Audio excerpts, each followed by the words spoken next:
If you're applying for entry-level positions at McDonald's and you're not a teenager that's getting their first job to have some spending, there's nothing wrong with doing what you can to stay afloat. But imagine being in that position and then finding out that your McDonald's application was stolen by anonymous dark web hacker men who are having a laugh at your expense and possibly forming a plot to extort you and steal your identity. Well, that's not a far-fetched fantasy, because it turns out that the AI hiring assistant designed by Paradox AI, which McDonald's forces new job applicants to deal with, was not secure, and security researchers were able to access the personal info of millions of people applying to work at McDonald's, including their names, addresses, phone numbers, and even the raw chat messages between McDonald's applicants and Olivia, the AI agent provided by Paradox that McHire.com uses. First of all, the fact that AI is making the first decisions for job candidacy, not just at McDonald's, but probably most places at this point, feels really dystopian. When I first entered the job market about 15 years ago, everything was already online, at least as far as job applications go. And I used to get this boomer advice that you still hear today, where someone will say that all you need to do is walk into the store, ask for the manager, look him in the eye, shake his hand, and say that you want a job. Now, that strategy was already dead when I started. I mean, maybe there is a chance that you could make an impression and they might actually remember your name when she goes back to look through the applicants. But now you're even further removed from getting a job from an actual person, because now your online application has to pass through Olivia's judgment test first before anyone who can give you a job even knows your name. Now, I'm sure there's varying levels of success when it comes to using AI for screening job applicants, but in this case, I think the attack vector alone shows us just how little McDonald's actually cares about this process. The reason that these personal records were exposed in the first place is because the password for the back end of that AI hiring assistant was 123456. Literally the worst password ever. Password would actually have been a better password than 123456. That password is so bad that most online services won't even let you use that as your password, which tells me that Paradox AI isn't doing much to idiot-proof this service that they're selling to Fortune 500 companies either. Like, when it comes to default credentials, which I'm pretty sure is what the 123456 password is, you could at least program that service so that the default login is going to be different for each individual franchise that uses it. 90% of McDonald's franchises are already using McHire, powered by Paradox, and I wouldn't be surprised if there's similar use rates amongst Burger King and Wendy's franchises. So, a McDonald's owner from sabotaging a competitor's hiring process in order to drive more traffic and employees to his business. Or even worse, was to stop the owner of one McDonald's restaurant from sabotaging another one down the street. They're both using McHire. They both know each other's default passwords, or at least they have access to some kind of account that can get them into that information. And these default credentials exposed 64 million records. So I would assume that those records span across the 40,000 restaurants around the world, or at least the ones that are using McHire, and you can conduct all kinds of corporate sabotage through this attack vector. There's also the potential for sabotage from the job candidates that McDonald's is supposedly trying to filter out. Like, if I desperately needed a job at McDonald's, I might just hack into McHire, if you really want to call this hacking, and then delete everyone else's applications. Boom. Now I am the only candidate. Or how about I just hire myself automatically as the general manager or as a human ice cream machine? I hear that thing is always broke, so now they can pull on my lever to dispense some creamy goodness. And speaking of workplace harassment, my main concern with something like this would be accidentally hiring an actual creep to come work at your restaurant because the AI was not able to filter it out. Like, places like McDonald's, they tend to employ a lot of minors. And as far as I know, it's illegal to have convicted child predators working alongside children. So this really does look like another case of AI just creating more problems than it's actually solving. Now, Paradox has addressed this problem after security researchers responsibly disclosed it to them. And here's a quick summary of what happened according to them. The researchers logged into a test account that was connected to a single Paradox client instance, McHire in this case. And once the researchers logged into the test account, they found a vulnerability in Paradox's API that let them access the chat instances between clients and Olivia, as well as the personal information that they were submitting on their job applications. And two things that I find particularly interesting is that Paradox claims, one, that most of the chat records didn't contain personal information, even though 5 out of the 7 random chat logs the researchers looked at actually did contain personal details. So I'm a little bit doubtful about what the other 40 plus million records actually held in them. And Paradox said that none of their internal penetration tests were able to find the insecure test account or the vulnerable API endpoint, which really makes me question their security practices. A test account is something that you really shouldn't miss when you're deploying your app, especially when it has such a weak password like 123456. In fact, even having that password in the testing phase of the app is pretty stupid. I've said it a million times, but if your passwords are simple enough for you to remember and short enough for you to type them in comfortably, they're probably not good passwords, which is why we copy paste our passwords from password managers. The developers should know about this. Paradox also stated that none of these records had actually been leaked. Only the researchers saw sensitive information, and Paradox was able to fix this before any black hats exploited it. This also hasn't been the first time that Paradox has had security issues related to weak passwords. In June of 2025, it was discovered that a Paradox AI administrator in Vietnam suffered a malware compromise on their device that stole usernames and passwords for a variety of internal and third-party online services. These leaked credentials further confirmed poor security practices at the company because the developer in this case reused the same 7-digit password across multiple different services. Not even a 7-character password, mind you, but 7 digits according to Krebs. And they used this to log into a Paradox AI account for several huge firms, including Aramark, Lockheed Martin, Lowe's, and Pepsi.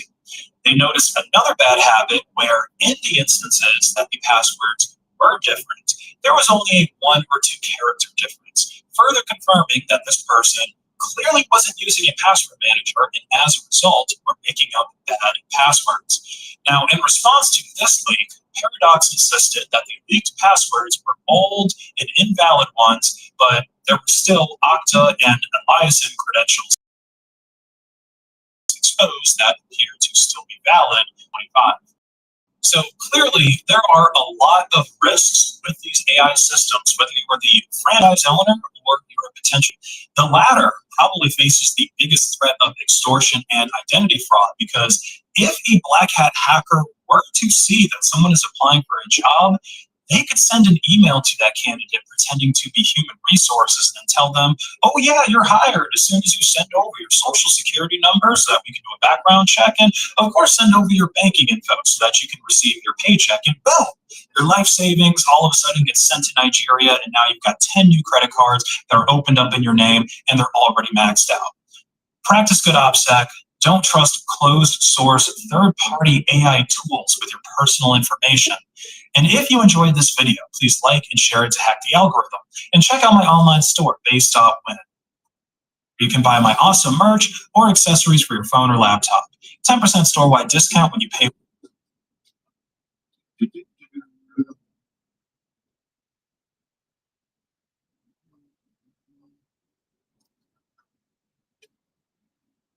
When people think of spies doing espionage overseas, wearing disguises and all these kinds of things, it does make you think they must be exceptionally good at dealing with fear, because a lot of people would be too nervous or too anxious or whatever to not crack under that kind of pressure.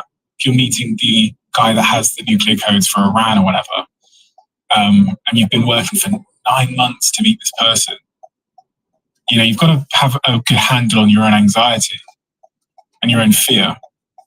Do the CIA target people that are good at that, or do they train that, or is it both? It's both. It's a great question. It's both. CIA wants people that carry a certain level of anxiety, because when you carry anxiety, you're naturally paranoid, which means you have heightened observational skills. Most people who suffer from anxiety feel like they're inadequate in some way. In reality, they are hyper adequate. They are more than adequate. Anxiety is a superpower through the eyes of the CIA. I would take somebody with anxiety any day over somebody without anxiety, because anxiety keeps you alive. Anxiety keeps you sharp. Anxiety keeps you learning. It keeps you attentive. It's a good thing. But to your second point, you are also trained. You are trained to understand how fear works. And like, to oversimplify it, your brain has two hemispheres, right? A left brain and a right brain. Your left brain is your logical brain. Your right brain is your emotional brain. Because you have two different hemispheres and they operate on two different bases, right? One is based in logic, one is based in emotions. They actually operate and they process at different speeds. Your logical brain processes much than your emotional brain, but it takes you maybe minutes, hours, weeks before you're convinced. So what ends up happening is fear in an untrained person, going back to our conversation about trained versus untrained, in an untrained person, fear is an emotion that's processed by the emotional brain very quickly. So then they react instinctively to their fear. That's where a lot of people who suffer from anxiety get held back.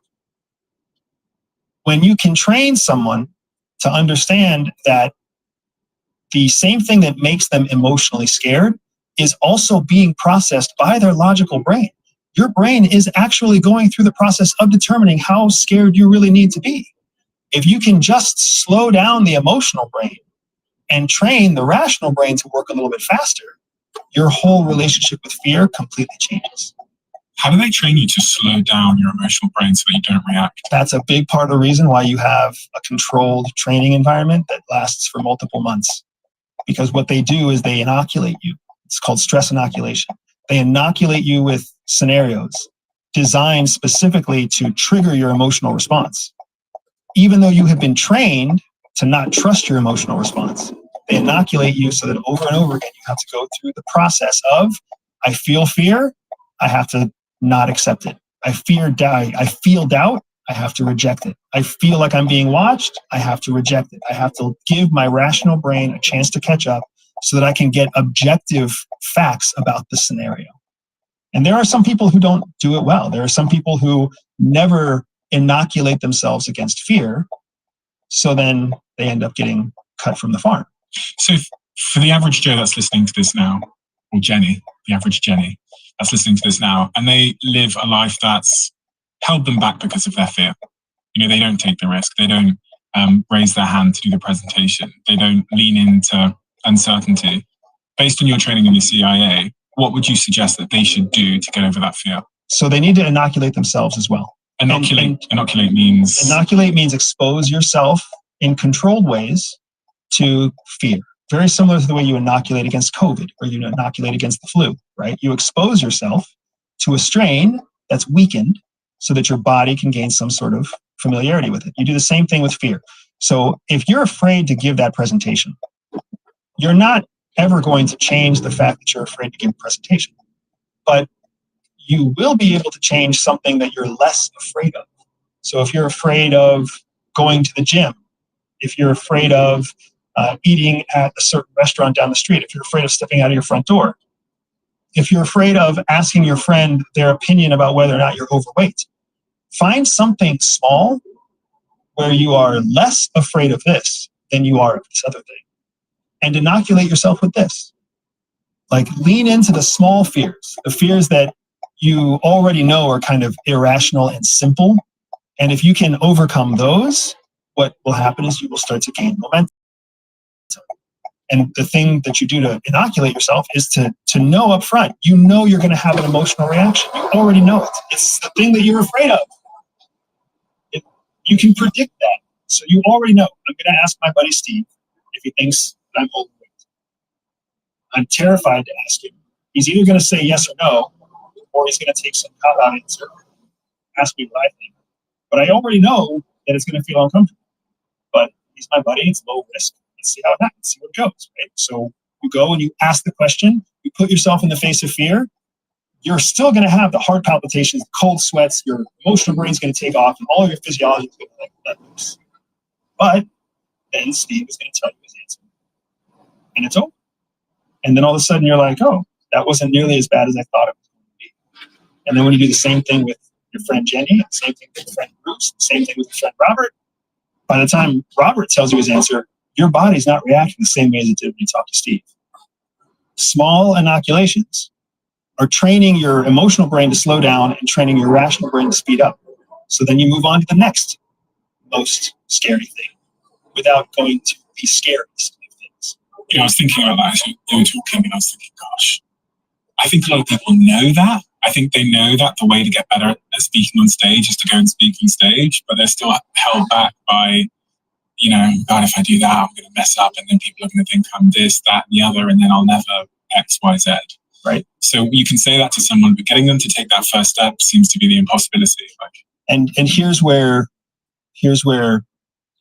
the former CA officer in me comes out. Because if you're too afraid to do that, good. I don't want you to do it. Because you being unable to do it gives me the advantage. The person who's listening to this, who says to themselves, I'm scared, but I'll do it anyways, that's the person who deserves the opportunity to change their life. The person who's listening to this that says, I'm too scared to do that, good. I need you to stay exactly where you are. Because in our world, the flat out truth is, our world needs cogs. Our world needs people who are trapped in the consumer cycle. We need those people. Because the people who are trapped in that consumer cycle, the people who are prisoners to their fear, are the people who run the economy. It's the people who are willing to break that cycle and capitalize on the fears that you can't overcome. Those are the people who actually provide you the service that you need, because you can't do it by yourself. So I want to encourage the people who are willing to take the scary step. And I also want to discourage the people who already know that they're too afraid. We need both. You met your wife, or you were an undercover CIA operative. Yeah, it was... CIA believes that all people are born with a spy secret superpower. For some people, that means they can win deals. For others, they can spot liars. Some can even seduce lovers. The difference is when you're spending 16 hours a day on the job, is that you're in a skiff somewhere. You can't take your work home. You can't work from home. So you're literally absent from the house. So trying to coordinate two 16-hour schedules along with a 1-year-old, when neither of us signed up to be that kind of parent, we both wanted to be the kind of parent that was present for our children. And instead, we're giving our child to some daycare center and paying extra overage fees to have that daycare center keep the baby for 12 hours a day. It's a sucky situation. So for family reasons, more so than for career reasons, we both decided, hey, let's double down on family, and let's see if we can't start all over. Are you going to leave America in 2030? I'm going to try and leave America in 2027. I read that somewhere. Why are you going to try and leave America in 2027? So I think the United States is going through a very difficult time right now. And I think most people understand that. We are a young country. No matter how much we think that we are the best in the world, we are actually going through the early part of our adolescence as a nation. And you can see it playing out every day in the headlines. You can see it in our role in geopolitical events. You can see that we're suffering in terms of trying to identify ourselves. We don't know, do we want to be a real democracy? Do we want to be kind of a partial democracy? Do we want to treat everybody as equal? Do we not want to treat everybody as equal? We're struggling in the same way that you and I did through middle school, right? My children mean the world to me. And what I want to do is give them a life where they have the choice to do anything they want to do. Unfortunately, I don't believe our country for the next 5 to 10 years is going to be the kind of country that allows children of today to choose and be whatever they want to be. I think our country has some growing up of its own to do before we really offer people equal access to opportunities. So for me, if I was my 11-year-old son, when I turned 15 or 16 years old, and I start to really care about something, I would like to be in a place where I can explore that thing. I don't think that's going to be in the United States. I think that's going to be in Europe. I think that's going to be in the Middle East. I think that's going to be in Latin America, where he will have all the advantages of the world outside of the United States. What do you think about what's going on at the moment with geopolitics as it relates to like China and the US? There's a bit of a power struggle going on, and there has been, but a lot of people forecast that China is eventually going to overtake, or maybe it already has, the US as the sort of global economic force. Are you preparing for that? Do you think it's going to happen? I think that there's two realistic outcomes, and there's one less realistic outcome. The most realistic outcome is that the United States and China continue to compete and reach parity, equality with each other. That's the most realistic outcome. Maybe the United States remains 10% bigger. Maybe China gets 2%. They approach parity. They approach equality. Want to live in the United States loses so much status that another country reaches that. The world is accustomed to one superpower. There are superpowers. Everything changes. Languages, and you're going to have to choose which language you speak. There's two currencies to save your money in. There's competing priorities. There's equally massive, sophisticated militaries. When you're in those two countries, at the moment that they reach parity, in the most dangerous position, because the number one target is the United States with China. Right now, there's not. The States has to worry about everybody, and China doesn't really have to worry about many people at all. But as that equality gets closer and closer, there's more and more threat. Think about it in business terms. When you're the in your business, Google, you don't have to worry about much. You have to worry about all the little guys, but nobody's really a direct. But as soon as somebody else rises to meet you, you have to worry about it. The leader used to be Yahoo, right? Yahoo had to see what it's like to lose and gain parity with Google, only to then be eclipsed, right? So most probable outcome, we reach parity.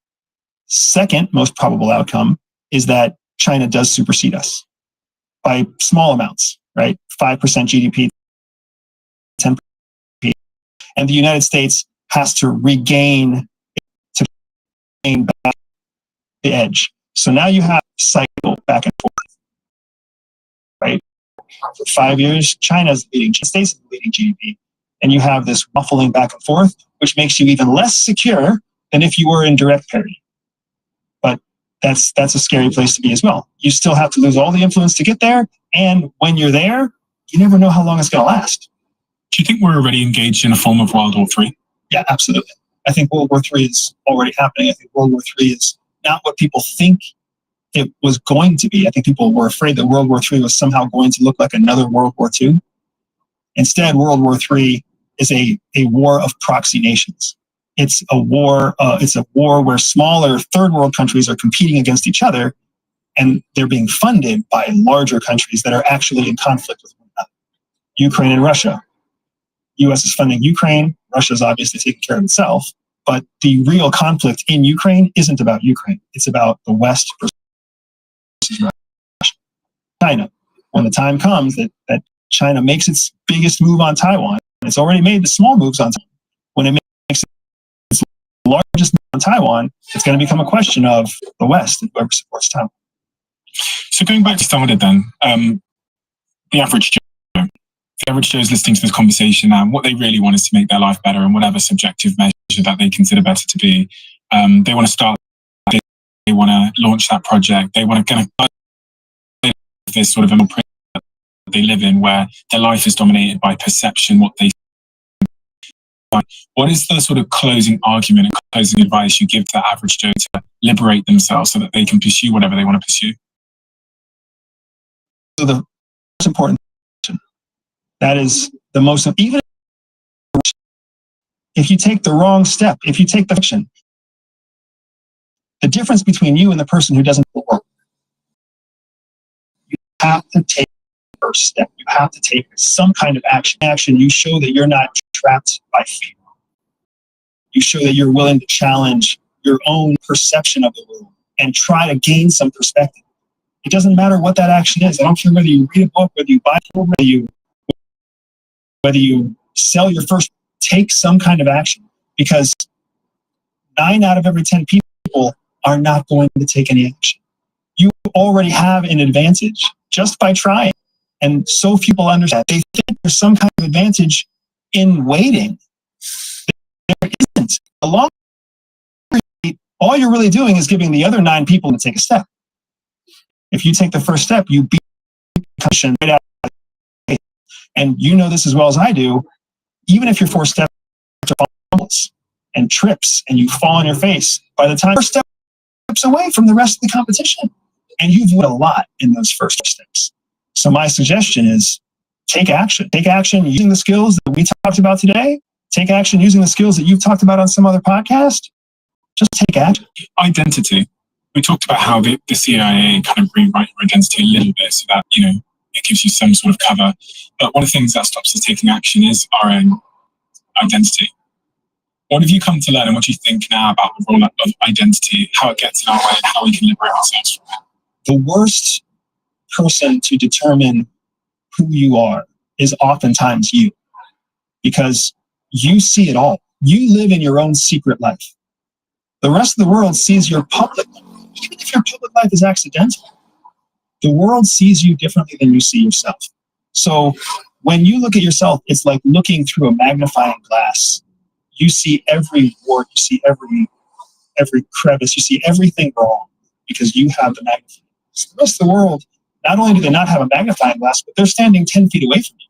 So they see something very different than what you see. So a lot of times, whatever you think about yourself is actually inaccurate when you apply it against the test of perspective. Because what other people see and what other people think of you, you are usually very wrong from what they think.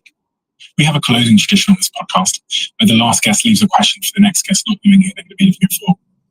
Now, the question that's been left for you in the diary of the CEO is very, very interesting.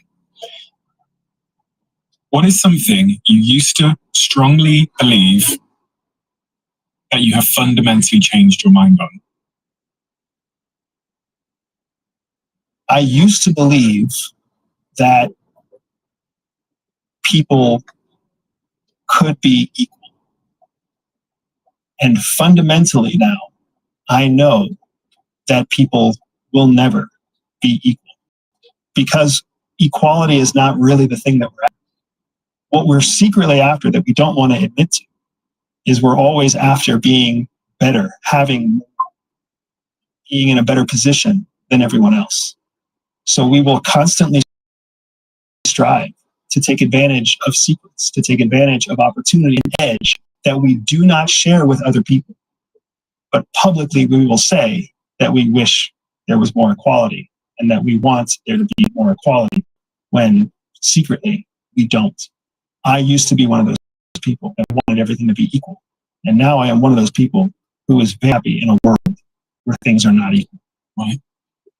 Because I see through the noise. I understand that what we want isn't what we actually say. So these politicians that are saying, maybe on the left that are saying, we want equality, we want everyone to be, you think they're bullshitting? Absolutely. That's not what they want. What do they want? Status quo, which is to have conflict with the opposite side. And on top of that is to be in a position where the masses trust to be in control over more aspects of the population's life.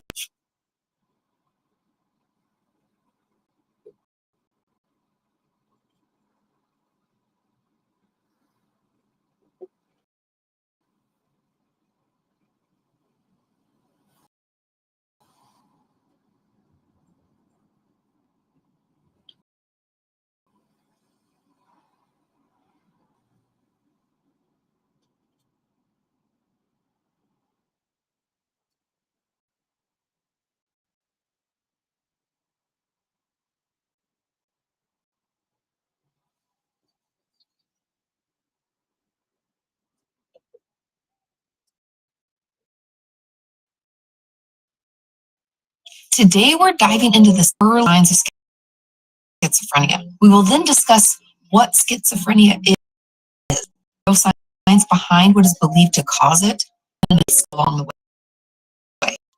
Thank you to Johnson & Johnson for sponsoring this additional video.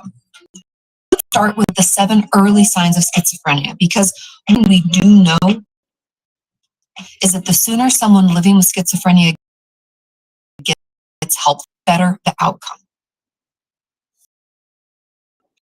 Changes in ability to focus occur in a patient's late teens to early 30s. Or people are in school or in the early begin.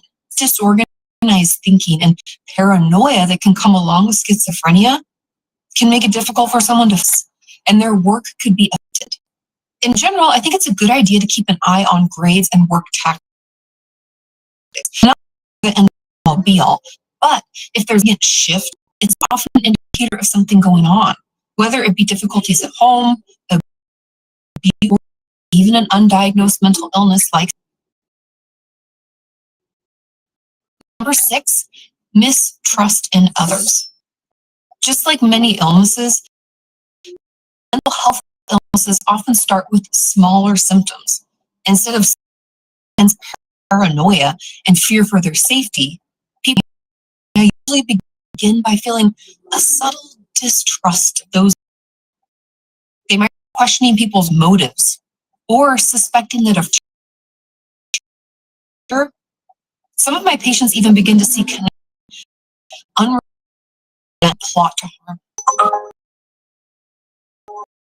At this stage, patients sharing concerns for the very first time, and often is brushed. An initial expression of distrust is the ideal moment to seek professional help. With my good friend who has schizophrenia and is also a mental health, and he shared an important insight into this specific symptom. Delusions and paranoia almost non-existent for me. And if you talk to people with schizophrenia, in my opinion, those are the toughest symptoms to live with, because you drop off updated. Trust your literal surroundings and the things happening around you. Number 5, withdrawal from social life. This connects nicely with the previous early signs. If people living with schizophrenia are starting to not themselves from those people, right? Find caught up in their own thoughts and concerns, being alone. People living with schizophrenia can even start cutting short or refusing to have them at all. Slowly find themselves preferring to be alone and in their own world. Number 4, issues with hygiene and appearance. Now, early sign isn't discussed enough because, or possibly something people are teased about, so hide it. However, when people with schizophrenia struggling with the early symptoms, they can get caught up in their, which can make it difficult to take care of their outer world. This is why patients struggle to shower regularly. New message from G. Some tasks that sound simple, when people are struggling, and we all know this, can feel insurmountable. Here's another green, and I think his experience shares what this symptom feels like. Symptoms have to be like hallucination. I don't really talk a lot about the negative symptoms because I'm usually too ashamed, but I'm about to try to brush through hair that hasn't been washed in about a week. And I think my account was to help people see what schizophrenia is like, and it's not just the symptoms I talk about. It's having trouble keeping up with daily life. It's having trouble communicating my needs. So I wanted to share this. I have a more detailed, better written post on Instagram if you want to check that out. Number 3, While I'm sure we can all imagine what erratic behavior looks like, when it's an early symptom of schizophrenia, it can mean that people are unable to follow instructions. They can sit in an awkward or uncomfortable position and not respond to someone when they've been asked a question. People living with schizophrenia can move in excessive or in ways that just don't make sense, and even struggle to stay on topic. To those around them, this type of behavior can feel odd or like pressure. Number two, television from reality is a symptom that can be easily overlooked, especially if people with schizophrenia are isolating themselves or quickly brushing off any confusion. However, if they consistently struggle to differentiate between what is real and what around them, frequently have to tell them that certain events never happened, they may be facing an issue. For instance, one of my patients in the hospital had the Grammys and other celebrity events. This belief contributed to his, which are strong, irrational beliefs that can be easily distressed and confused when others didn't believe. Feeling that kind of disorientation can lead to significant distress and severely impact people living with schizophrenia's ability to function. Number one, delusions. When my symptoms first started, I was very delusional. I didn't really understand there was anything wrong with me. Very quickly led to delusions and auditory hallucinations. And so I didn't really understand that I was struggling with schizophrenia. So it wasn't until later on that I would kind of push. First began, I was very delusional. I didn't understand that something was wrong with me. I actually thought for a little bit that I was gaining some ability to hear the thoughts of people around me. So because I had this delusion, think that I needed medication. I didn't think I had thought it was some sort of gift at first. It's important that we talk about these early. People often think that schizophrenia is an obvious mental illness and that they will know a loved has it because they will have a full-blown episode of hallucinations or delusions. But at this early stage, or the prodromal period, this is previously discussed, and it's incredible to downplay their symptoms, shrug them off. If you experience early signs, please leave them in the comments down below and visit hopeforschizophrenia.com, Unseen and Unheard podcast for stories of others' journeys with schizophrenia and find resources to equip you with the tools you need to talk to your doctor.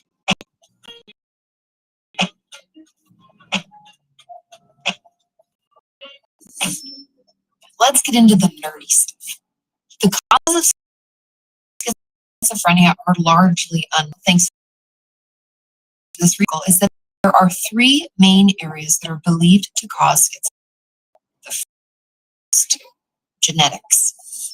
Health professionals relative schizophrenia increases people's risk. But now we also, it's not just one gene that's involved in this. Estimate over 100 causing the symptoms of schizophrenia. When Cody was trying to get properly diagnosed with schizophrenia, helped expedite that process. It was also really diagnosis. My treatment process went very quick because of my mom's diagnosis. You know, that obviously doctors are aware there's a genetic component to disorders like schizophrenia. So it was a little bit easier, I think, for me to get by having to go through all of her issues with, you know, medical teams and trying to get her medication and treatment. For me, it was a lot more streamlined. In this research study, researchers found that certain genes can affect brain development and function. The researchers observed reduced gray matter in a few brain regions, including the frontal and temporal lobes, as well as the insula. The temporal lobe, which was most affected, is crucial for language comprehension, auditory perception, and episodic memory. This reduction can lead to early symptoms, such as a change in the ability to focus and erratic behavior. The frontal lobe is responsible for memory, reasoning, judgment, and skills, while thus emotions, perceive pain and awareness, and make the roles of each of these brain regions. It's clear how changes in these areas can contribute to many symptoms of schizophrenia. There's still research that needs to be completed. Cause they discuss in this paper is dopamine and its role in the symptoms of schizophrenia. You have to think about lower levels of dopamine are connected with people feeling sad, lethargic, and having a negative view of the world. However, in schizophrenia, people have excess dopamine in specific areas of their brain. Dopamine is responsible for our reward feeling. It's what motivates us, helps us feel pleasure and satisfaction. So what happens when people have too much of it or when it's dysregulated? That's what they believe causes positive symptoms. This excess dopamine can make people more impulsive, have a difficult time controlling their moods, and they have found excess dopamine signaling in their mesolimbic pathway, which is the pathway directly linked to motivation and different types of rewards. It's almost like the dopamine center is like extra lit up, causing people with schizophrenia to think, see, hear, and even feel things that other people do not. The pulling of extra dopamine to specific regions of the brain means that it's much lower in other parts, which is why in a schizophrenic brain, they find lower levels of dopamine in the mesocortical pathway, which is what researchers believe causes those negative cognitive difficulties, issues with hygiene, inability to brain is responsible for. New message from Natalie. I have a suitcase and a couple of bags to load into your car. Can you please let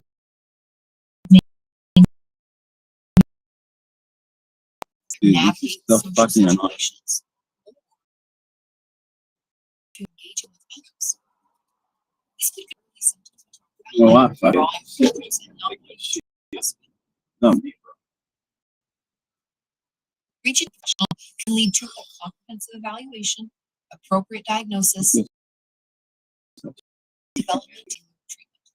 Mental health professionals can provide therapy and medication to help improve your overall quality of life. Thanks to Johnson & Johnson sponsored video. And please go check out hopeforschizophrenia.com to listen to the for stories of other journeys with schizophrenia. You need to talk to them. Feel free to share any tips or information for those who are early in their schizophrenia journey in this comments down below. And I will see you next time.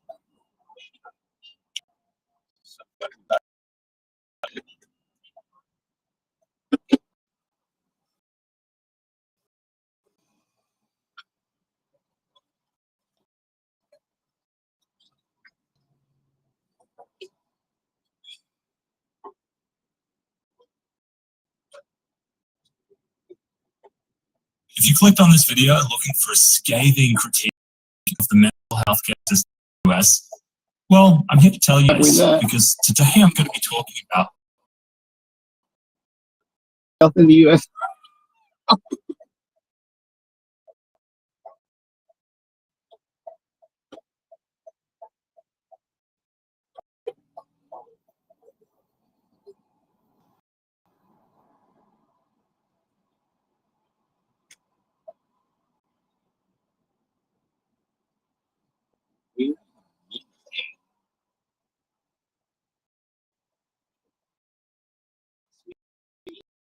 Online.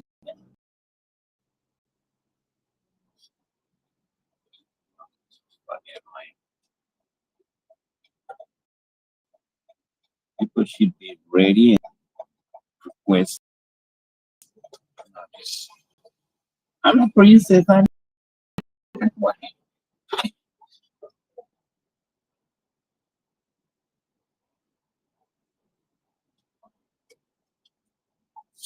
Oh, you fucking dumb. You know what? Fuck, dude. What are you? Why are you in the line? Oh, you can't access damn cards. Fuck that shit. Fucking retarded.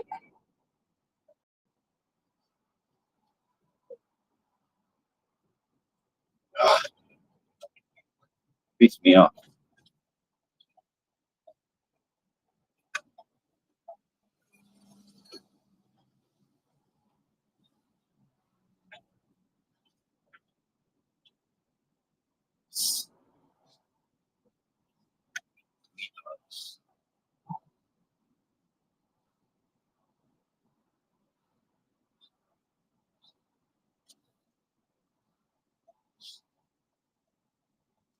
Fucking waste of time.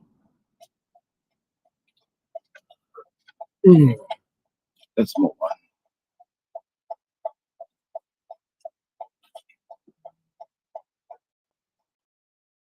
Survival mode. How socially connect to life. In my opinion, survival mode could be at the root of health and relationship troubles. Survival mode, which you may know as fight or flight response, is our body's natural stressors. When we encounter a response, our nervous system kicks into high gear, flooding our body with adrenaline and cortisol. This physiological is either the threat head on, fight, or enabling us to survive in potentially dangerous. While this response is essential for our survival and genuine, it becomes problematic in response to everyday stressors. Being stuck in our physical and mental well-being, leading to a host of symptoms such as heightened anxiety, irritability, difficulty concentrating, and even physical health issues like high blood pressure and weakened immune function. So to answer our question, is it possible that living in survival mode could be at the root of our mental health and relationship troubles? Research suggests that yes, being stuck in survival mode could lead to anxiety, depression, and even PTSD. So it's something we should be aware of and work to better manage. Today, we're going to look at the 5 scenarios from people who are experiencing some of these issues. And I'm going to respond and highlight the signs of living in survival mode that are present in these experiences and offer some ideas on ways to pull ourselves out of it. Let's dive into our first question. This question says, hey, Kiki, I need your help. Something crazy happened yesterday, and I think I'm ruining my own life. A little backstory. I've been drowning in stress lately with work deadlines piling up and family responsibilities weighing on me like a ton of bricks. I barely have a moment to breathe, let alone relax.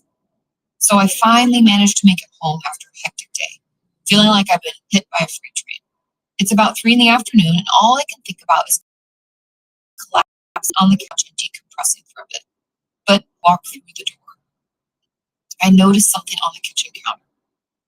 There it is. Right on the middle island, the grocery list. My husband said he was going to go shopping and he would make sure he got everything we needed, but clearly he forgot the list. I know it sounds trivial, but at that moment, it felt like the last straw. I completely lost it. And when he got home, I yelled at him for forgetting the list and not picking up everything we needed. He forgot the tomatoes. Looking back, I realized how disproportionate my reaction was to the situation.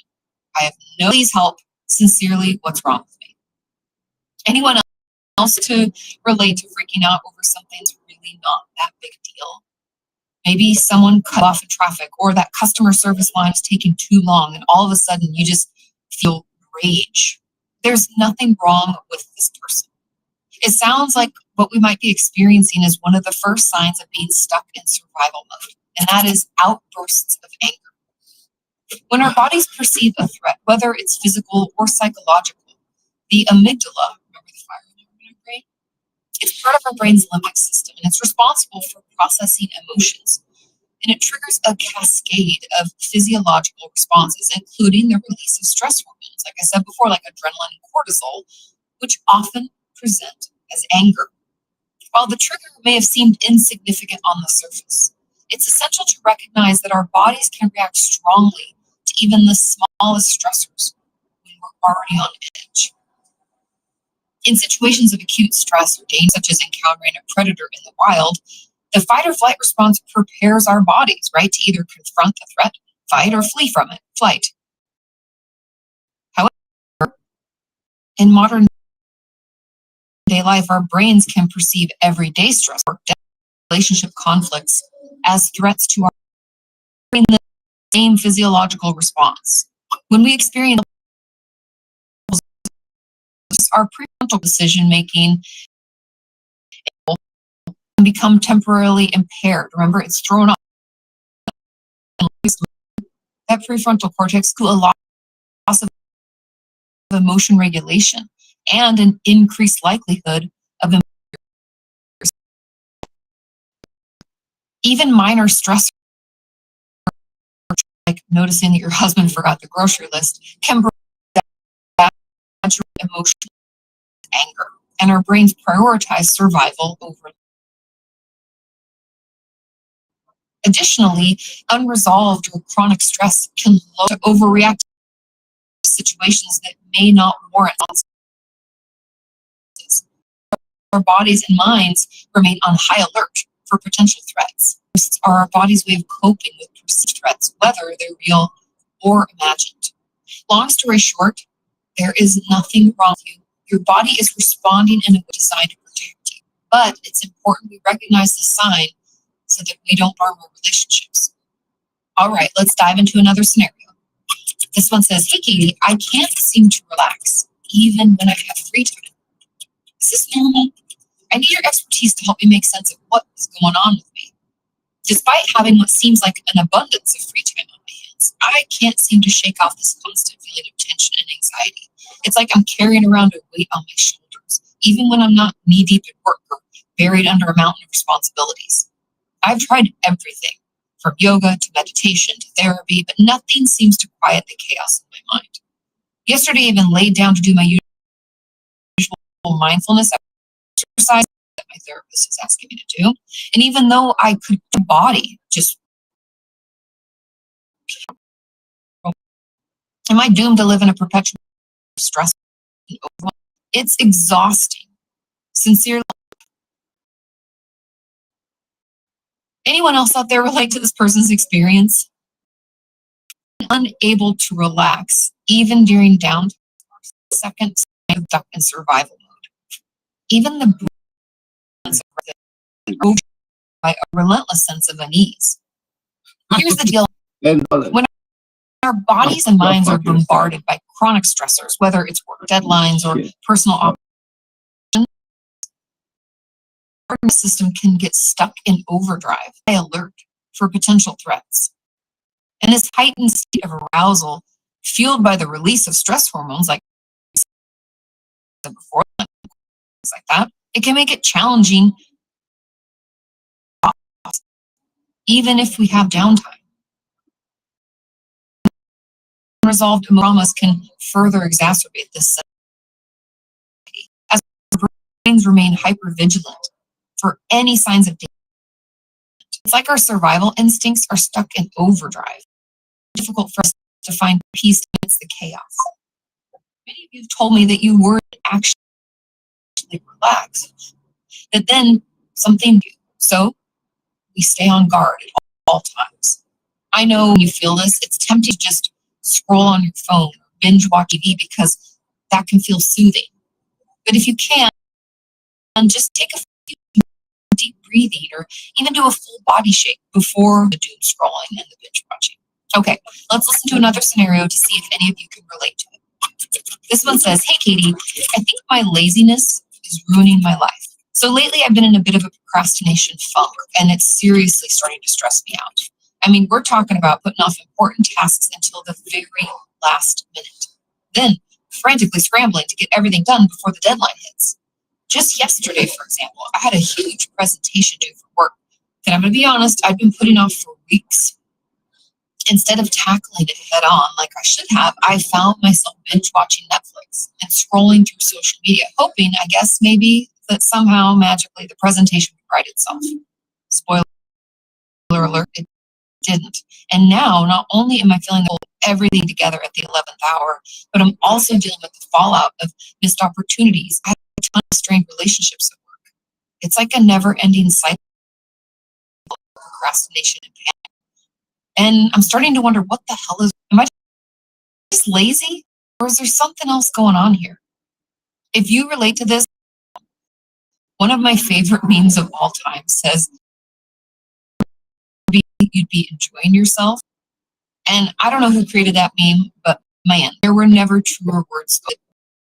We are unwilling to work. Okay, I'm going to say that one more time. Laziness means that we are unwilling to work. But what you're describing is a feeling like you just can't. Can't versus unwilling is an important distinction to make. And it's why procrastination is our third sign that we might be stuck in survival mode. Let's talk about why survival mode might be behind our procrastination woes. When our bodies and minds are stuck in survival mode, our brain's top priority is to keep us safe from these perceived threats and stressors. As a result, tasks that trigger even the slightest bit of stress or anxiety can send our nervous system into overdrive, prompting us to avoid them at all costs. Flight, right? Procrastination becomes our brain's way of protecting us from the potential harm, even if it means facing the consequences later down the line. Let me say that again. Procrastination is the brain's way of protecting you from potential harm. So the next time you find yourself putting off those important tasks, remember, that's not a reflection of laziness, but rather your brain's way of trying to keep you safe in the chaos of survival mode. Let's move on to our next scenario. This question says, hey, Katie, I feel like something terrible, but I can't tell if that's anxiety or if it's me having a sense of something coming. Recently, I've had a thread that just won't go away. I can be sitting there, minding my own business, and bam, out of nowhere, this overwhelming feeling of impending doom washes over me, leaving me feeling like I'm just waiting for the other shoe to drop. Even when everything in my life seems to be going fine, I can't shake this nagging sense of unease. Is this normal, or am I losing it? I was talking to a friend about it the other day, and they suggested that maybe I'm feeling this way because something bad is about to happen. And I can't shake the feeling, you know? It's like always there, lurking in the background, no matter how hard I try to push it away. Do you think there's something wrong with me? Or is this just a normal part of being human? Does everyone else feel this way too and just isn't talking about Welcome to it? Help. I totally get this.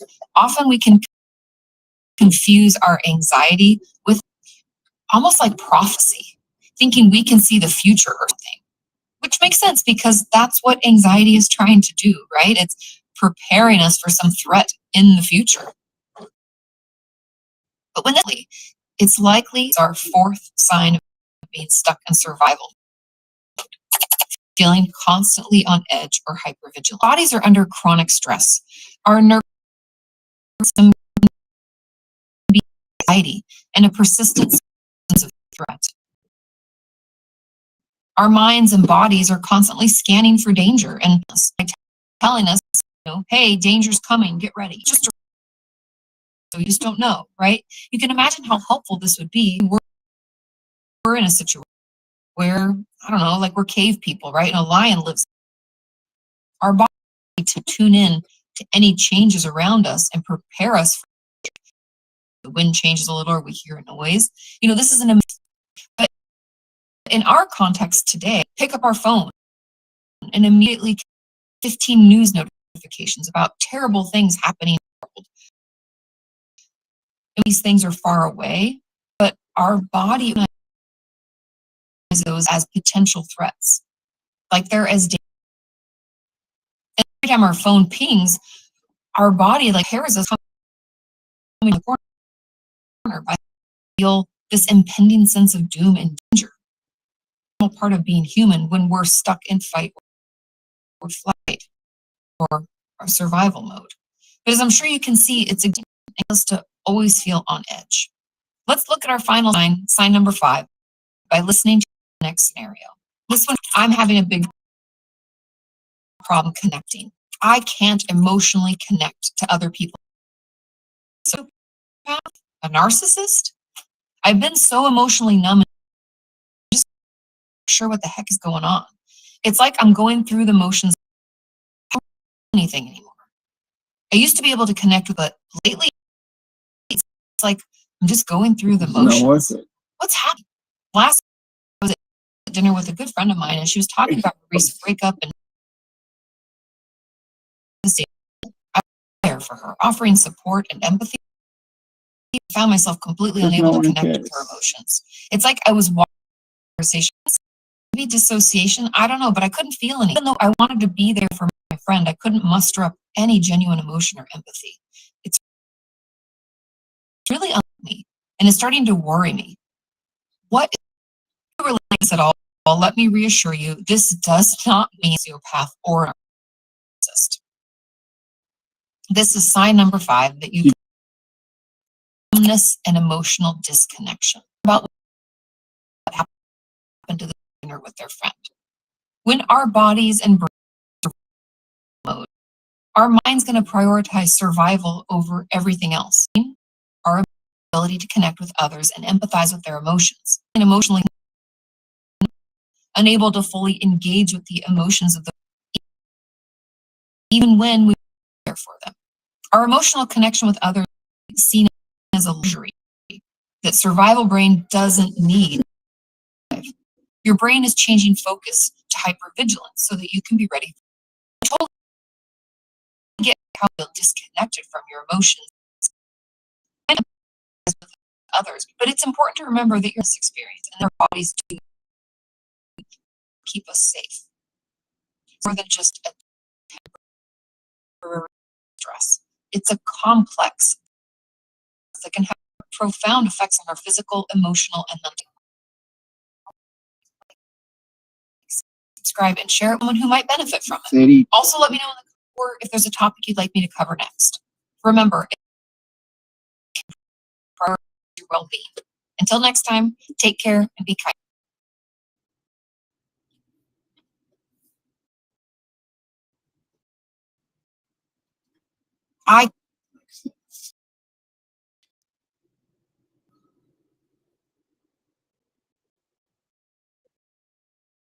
You all know that I've been talking a lot and emotionally.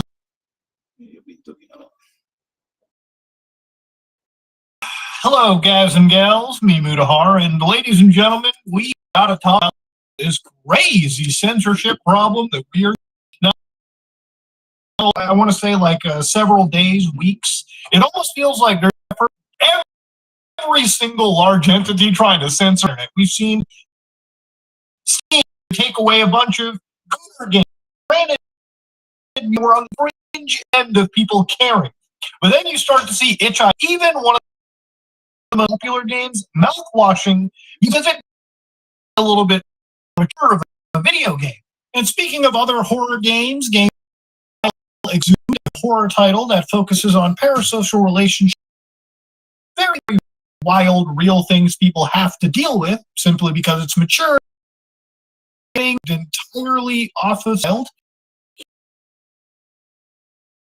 It's also thrown in age verification.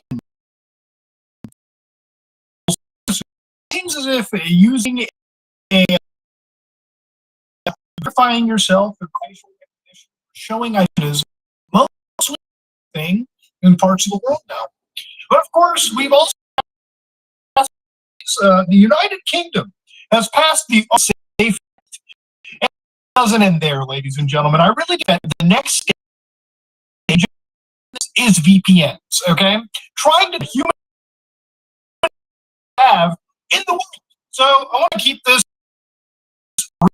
brief and sort of focused as I can. So a couple of years ago, an organization, Ofcom, for instance, which would be overseas. In 2022, the government over urged that the government crack down on VPNs. Okay, so before this law, now when they talk about VPNs, for any VPN is an encrypted tunnel that you can basically use to get where you are on the internet, right? So, for instance, being in connect myself to the United States. And in theory, for most built from a United States IP. Now it's what we'll get into. So according to the people researching this, they're commonly used to buy regional locks on continent, obviously. And of course, MPs in this situation said there are vital problems in the bill. And the real threat is the use of private VPNs could undermine the effectiveness. So basically, they wanted to have another sort of clause. So one clause that was brought in would require the Secretary of State to publish within 6 months of this bill passage a report on the effect of VPN use on abilities to enforce the requirements. I'll already tell you, you don't have to go fast forward 6 months from now. I'll tell you, the absolute case where VPNs are affecting this is probably guaranteed. For instance, Proton VPN, one of the free VPN options people have to sort of bypass a lot of these shitty UK laws that have passed, this saw a surge of like 1,000%. Okay, so overnight, people in the United Kingdom were suddenly Googling, what do I get this VPN thing and how do I use it to get past a lot of blocks? So if you go to Proton VPN, their free option is like free. You can secure one of your devices, you get medium VPN speeds. But if you scroll down a little bit, you'll start to notice that the option people really want to get up to is probably the $5.49 month option. You can actually do things like streaming videos, which I stream certain videos that they can't because, the government says no. Of course, unless, of course, you provide your identification, which hopefully that doesn't get hacked down the road. I mean, everyone can hope.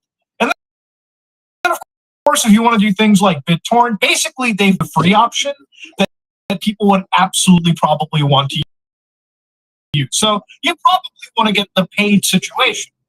Those are going to be targeted is because this is probably the way for any of you guys to bypass any of these online safety acts. So again, the people of the United Kingdom made a petition, which again has gotten 300 signatures, called Repeal the Online Safety Act. Law to effect, and by the way, this law has been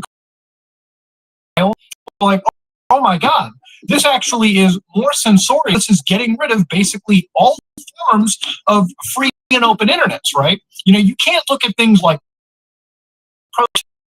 you can't share, things on the internet harmful or to children, right? You'll have to provide government ID to actual world that should not be censored. If you live in a free society, you should be able to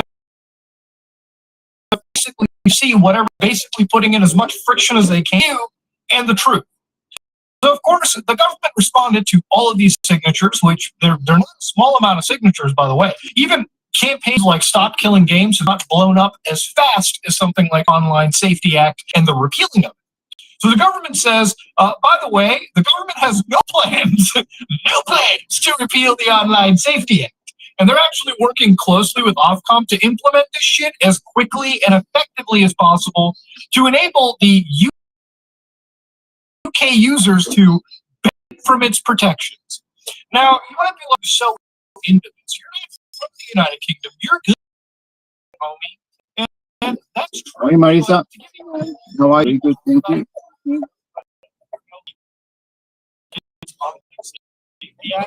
And to give you an idea, if you think that laws like successful one party aren't just going to start passing, you would be shocked. What was that?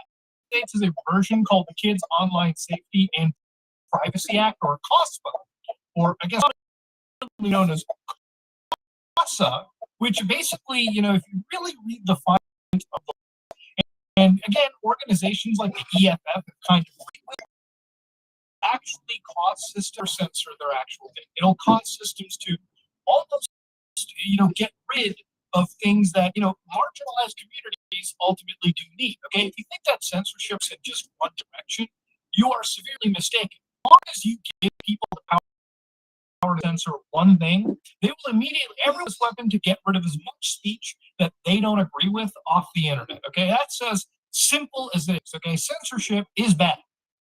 And it's bad because if you have something censored, those same people can fight to have whatever you appreciate censored as well. Simple as that. Now, two individuals who've been with this shitty online safety, some platforms have been so easy that users have been taking this from Death Stranding 2 and using the high quality facial, graphics on this game, and AI is the part. Now, I haven't verified this for myself. I have tried to make a new PlayStation account and use AI images to bypass. A lot of these systems are actually starting to beat that. But never forget that ingenuity of people will always supersede whatever government restriction gets thrown in. Now, even when the government of the United Kingdom is kind of called out on this on national television, this is kind of the interesting thing you have to hear. Social media sites I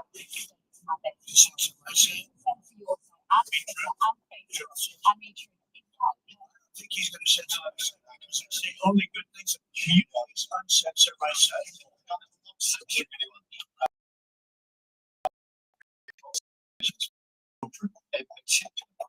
like suicide sites. We've had too many cases in the United Kingdom of their own lives. When you look through their social media sites, children down that road. Like, let's protect the kid stuff. So again, I hear some of these kids are accessing these really spooky, suicide websites, right? And again, if you have any social media service and you just type in those like suicide, for instance, every social media platform or any search engine will automatically launch you life. In fact, just by mentioning that word, I'm sure you're going to see a little just underneath the title description that says, hey, if you're in trouble, please seek some attention. And that's just because the system kicks in, because it's such a serious topic that absolutely any search engine system is going to try to find a way for you feeling that way to get their help.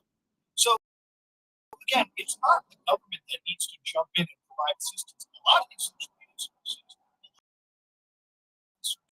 because it is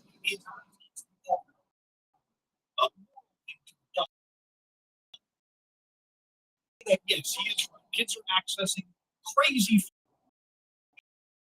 forms that probably aren't posted in areas that the I don't know how effective their control of the internet is.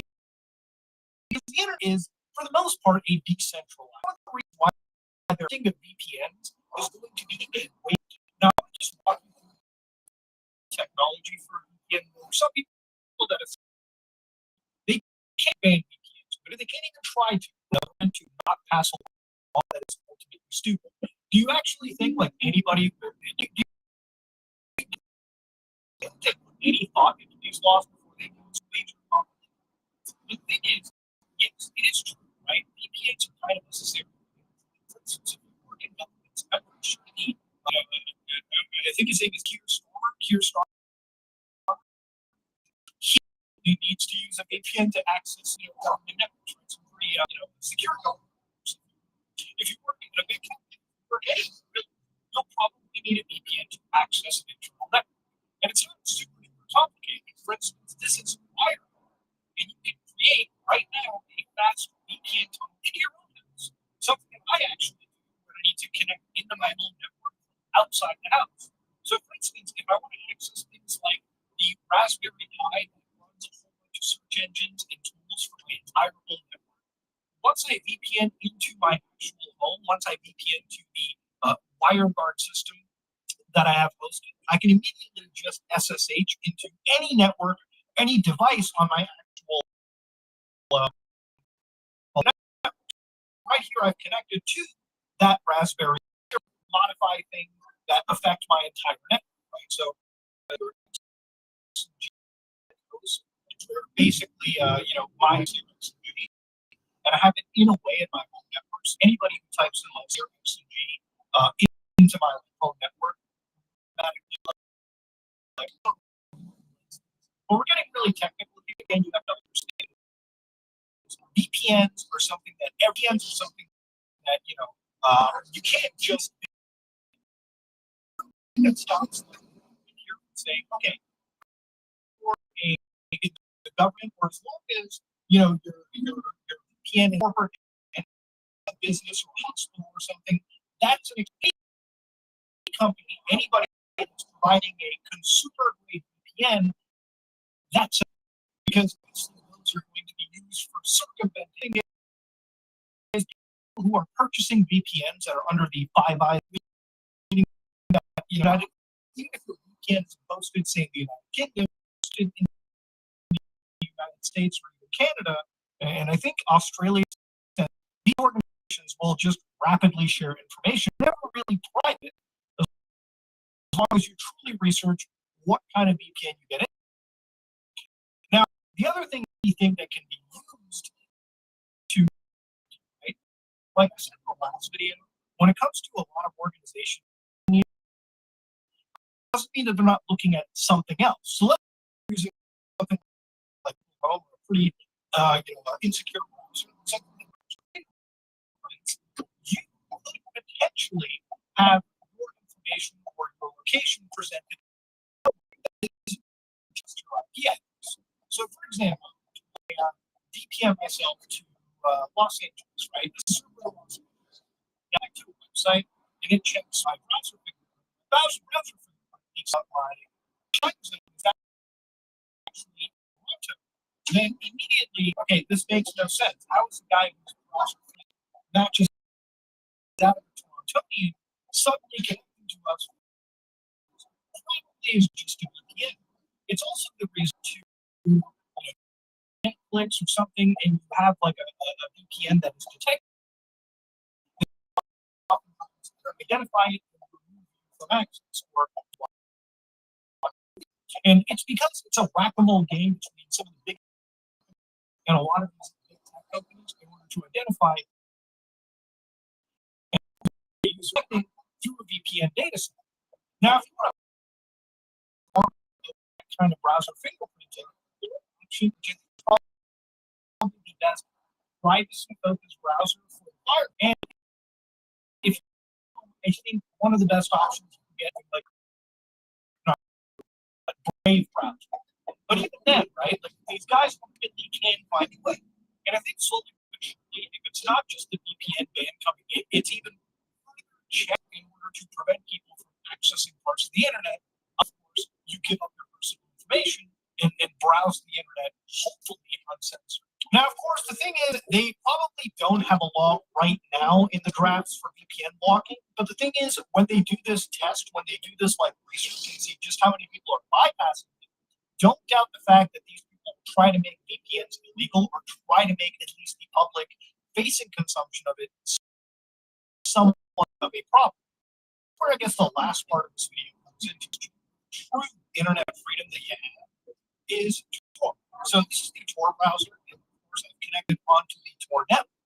Now, obviously people can say that the Tor network is used for illegal actions, which is true. There's a lot of illegal stuff that happens on Tor. In fact, a couple of days ago, I believe the U.S. Actually took down, again, more illegal on the dark. And the thing is, obviously, for a platform that real unprecedented level of anonymity, there's obviously legal reasons. There are all legal reasons that people use something like Tor. For instance, let's say you're somebody operating in a place where real censorship and criticizing the government or sharing information could potentially get you killed or imprisoned. Something like Tor to conceal yourself is probably and that's ultimately the thing we're talking to.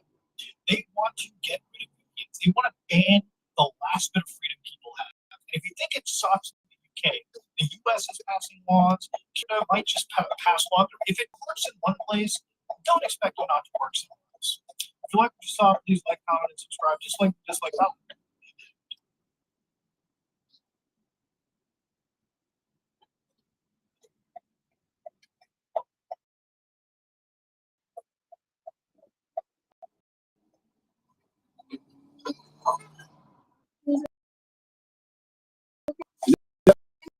Thank you. Have a good day.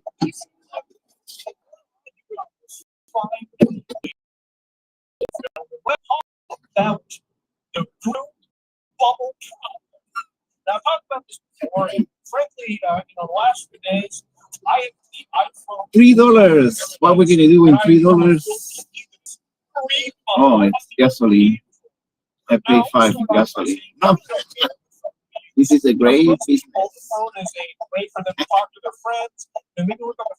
Should I buy a house? $3. And call it a day. Now, much like PlayStation versus See you later. any of these stupid fucking wars that I find on the internet, like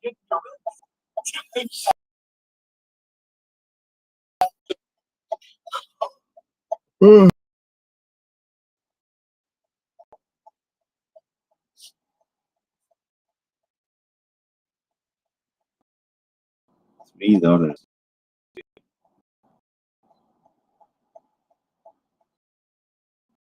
We got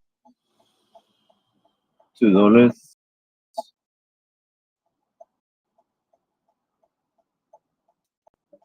I end up with 50 cents in the club.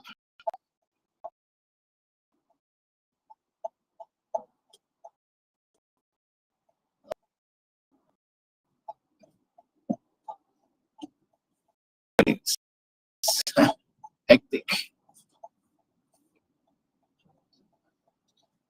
This is the world we live in now. It doesn't make any sense, but gotta be happy.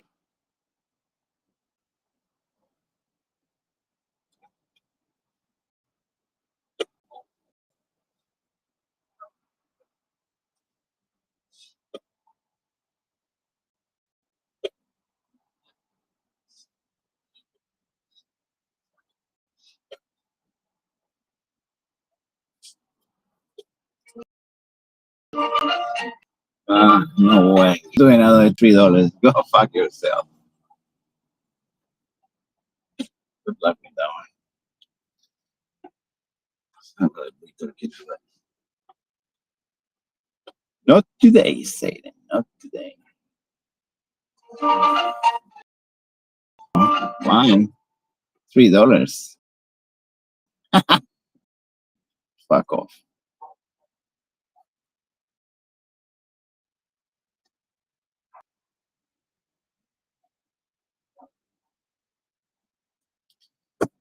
Do today.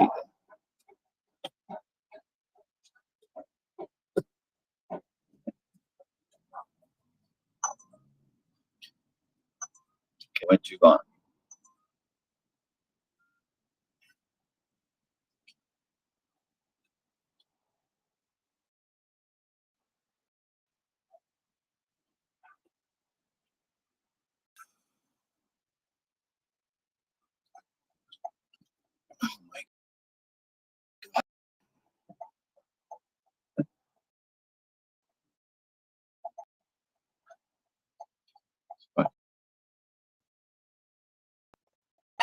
Shut the fuck up.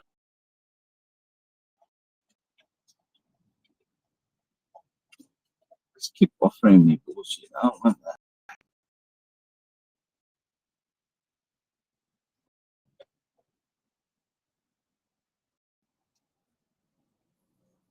Going full retard today. Fuck it. Fuck off. Oh my fucking days, dude. Shut the fuck up. I'm gonna accept it. I'm gonna... Fuck off, dude. I want that shit.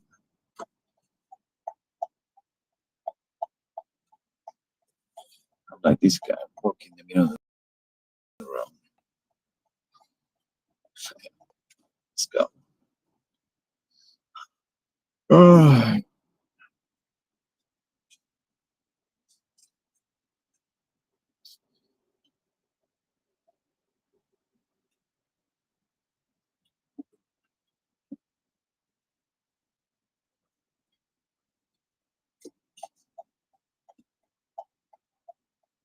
Seriously, don't.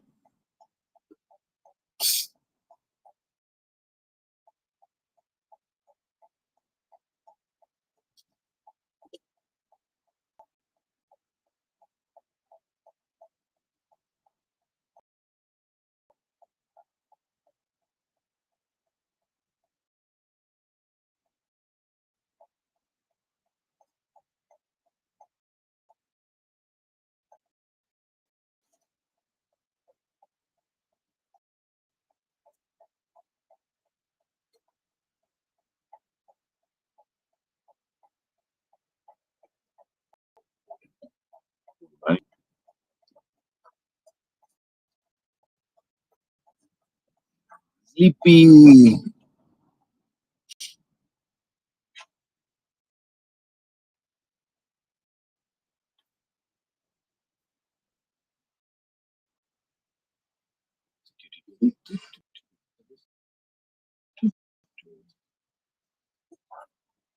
Wrong with this shit. $3 all the time. Fuck that. Get a bus. Get a use public transport. Okay. It's decent. Okay, let's get this one. It's not too bad. $5 for $5.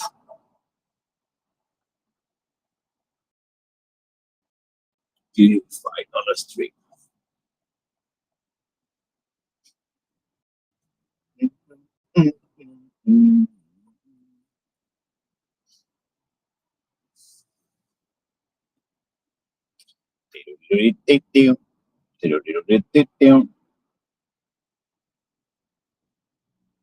See you later, alligator. Let's move on.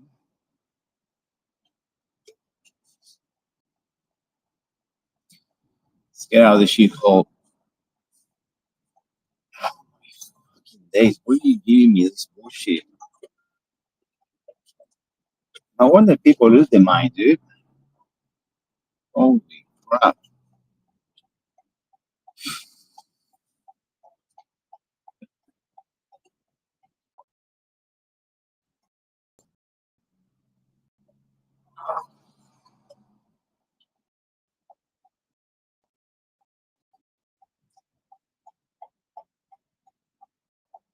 Yo, guess. Guess. Guess what, motherfucker? To pick you up. Guess what? But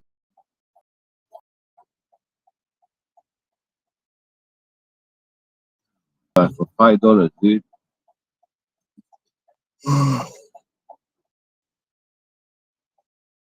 Oh, God save me. This is the worst test you put. You're ready to cancel the trip. Yes! Thank you. Oh my fucking days. To me.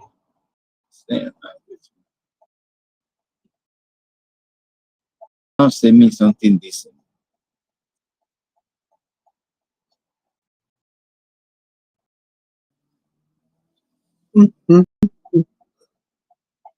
What you got for me?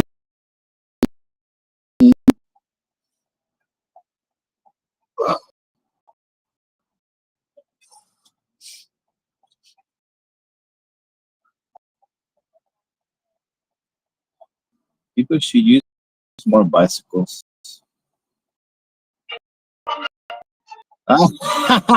Good luck with that one. $3, go fuck yourself. Stick it up your ass. Get a fucking bus.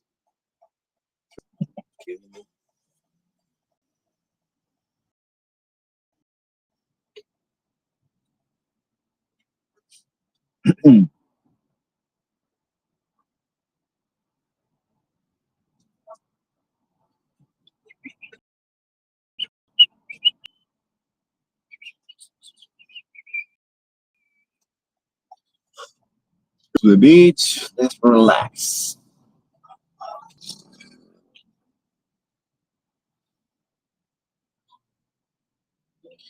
Today is grab a bus, motherfucker day.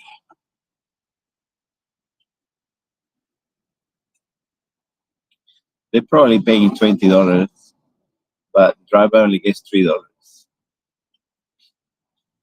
Pretty sad, eh?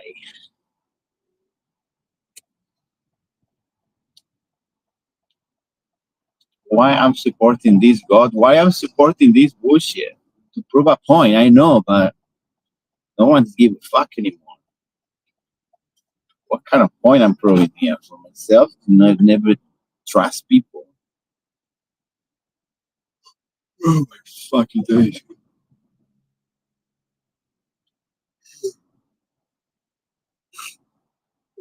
hyperoxygenating myself.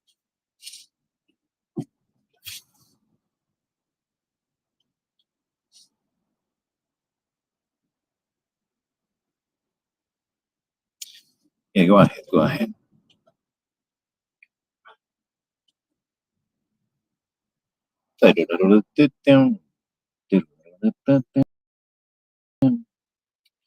Joy's guest.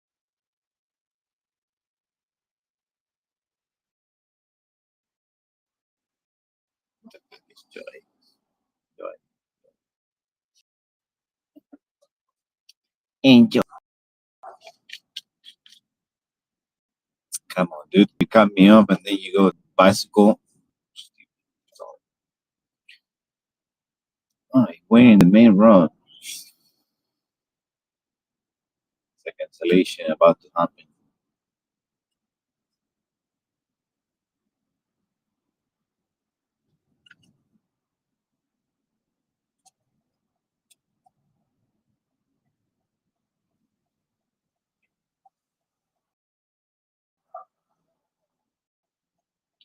Okay. Morning. Morning. How are you?